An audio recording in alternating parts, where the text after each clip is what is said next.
Hello, this is Jenny in the Sanctuary on Esoteric Online.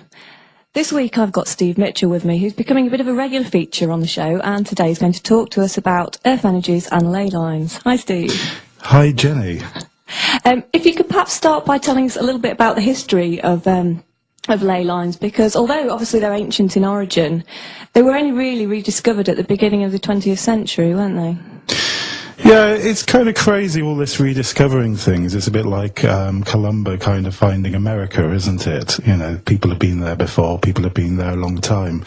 I think the issue with all this kind of esoteric, if you like, or occult as it's labelled, which just means hidden, knowledge is that it is literally hidden. People kind of either hide it or it gets hidden for a number of reasons, whether it's religious, whether it's spiritual, whether it's persecution. So the knowledge of ley lines has been there since ever, forever. The dawn Absolutely, of time. the dawn of time, and I'll explain why in a minute. 1921, I think, is where you're roughly referring to Alfred Watkins. He wrote a book called The Old Straight Track. The trick with Alfred Watkins was he used to work for his dad, and he used to kind of go out on deliveries and stuff. And allegedly, I mean, there's various different stories told.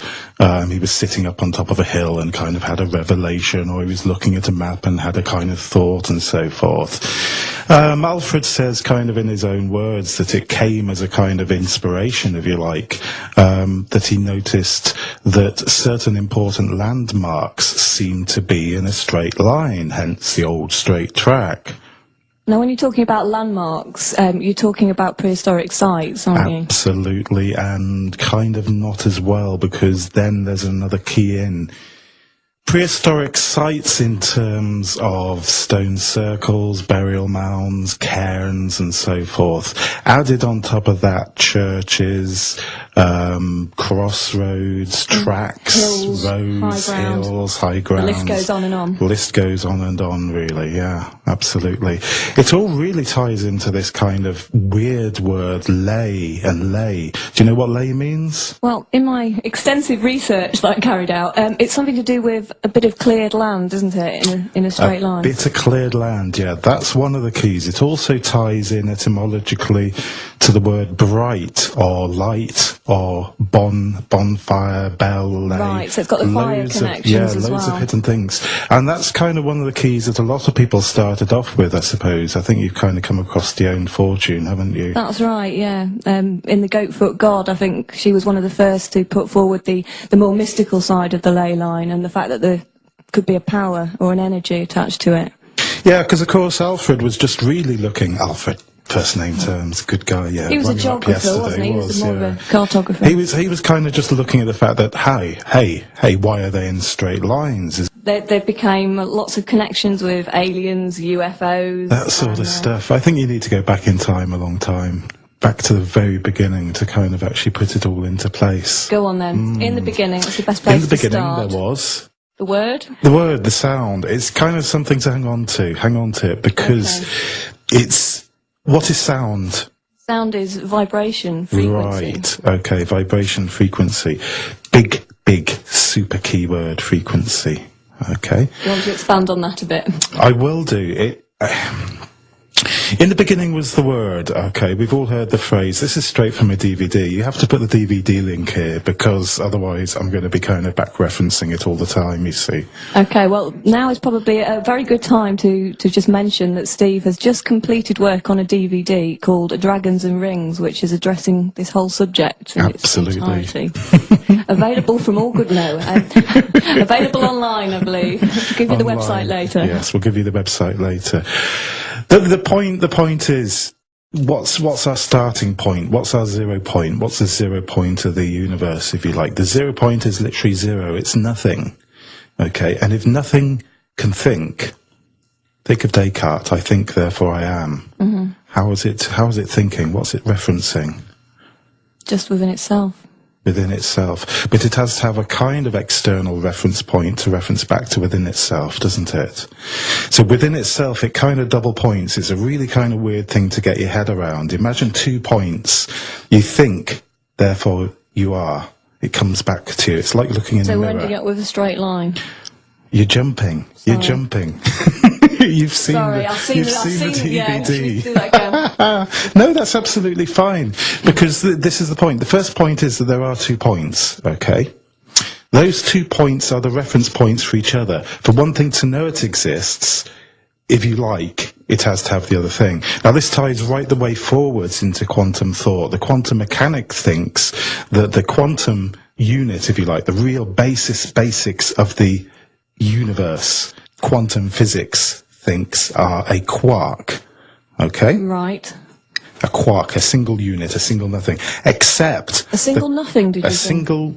It's that small. Yeah, infinitely small, but it must be something, mustn't it? Well, it must, otherwise it wouldn't have a name. Here we go. A quark is made up of 2 units, which vibrate.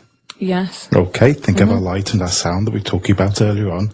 Okay. Got that. Because they vibrate, they are pure energy, pure frequency. Right. But they give the impression of being matter by creating the vibration, which creates a physical response. Hang on to that thought. Okay. Go on, you were going to say like a... Well, that's slightly confusing me, because then you'd say that sound would work in the same way. It does. Okay. And that's where we get really... I'm not going to... We won't have time to go that far forwards. Let's drop that for a second. We'll come back to the quarks in a second. Right. Just serves as an example, kind of on a piece of paper, if you like, just hanging up there for a second, these 2 points. For now, there are 2 reference points. What I'm actually referring into, really, is Pythagoras, Plato, all this sort of stuff, even before that, goes way back into Egyptians, goes way back before then, but the kind of accepted point of this kind of philosophy, Pythagorean philosophy, is that there's a basic starting point, a 0 point, if you like. For that point to exist, it has to have another point to reference itself to. 2 points. Then, exactly like you say, join those 2 points together, you have a line. Okay, we've gone round and round in circles. The line itself, how do you know how long a line is? You don't. The point about the line is it can only be measured. If you then get another point of reference. Okay.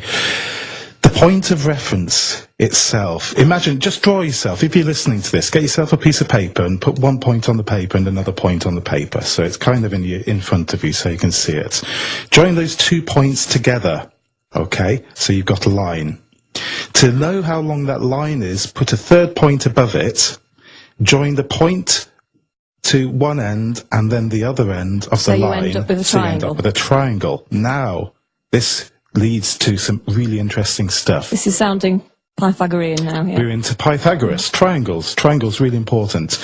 You know how long the line is because you know how long that line is in reference to the other 2 lines. It might be half the length of the line. It might be twice the length of the line. Okay? So you can create a unit now. Right. That unit can be meters. It could be centimeters. It could be inches. It could be hertz. It could be quasars. It could be anything you like. Caboodle-oodlinks. It doesn't matter because it's actually referential. Okay? Okay. So if you drop a line down from that top point of the triangle to the line below it, you've created a tangent. That's the tan button on a calculator, isn't it? It finally clicks. Absolutely. Yes. Yay. Yoo-hoo. Never did well with trigonometry. But that's the whole basis of that's the basis of the universe. Okay? Think what you've also got. Imagine you've done this on a piece of paper, haven't you? Yes. So on your piece of paper you have a triangle drawn. Okay.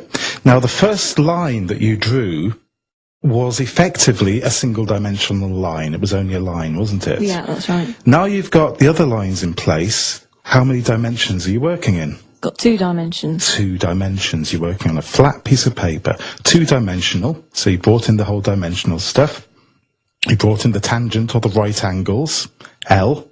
Yes. Okay. The right angle L, by the way, ties back to the word bell, which is fire. And then back to lay. And back to ley lines. Lay, E-L-I-G-H, lay, and into Bellinus, goddess of fire, all this sort of stuff. Okay? Big clue here. Yeah? Okay? Right. Yeah, go on, carry on. Think of those 2 points as well. I'll bring in the quantum at this point. In the DVD, I'll kind of bring it in later on. But those 2 points are actually kind of vibrating points, aren't they?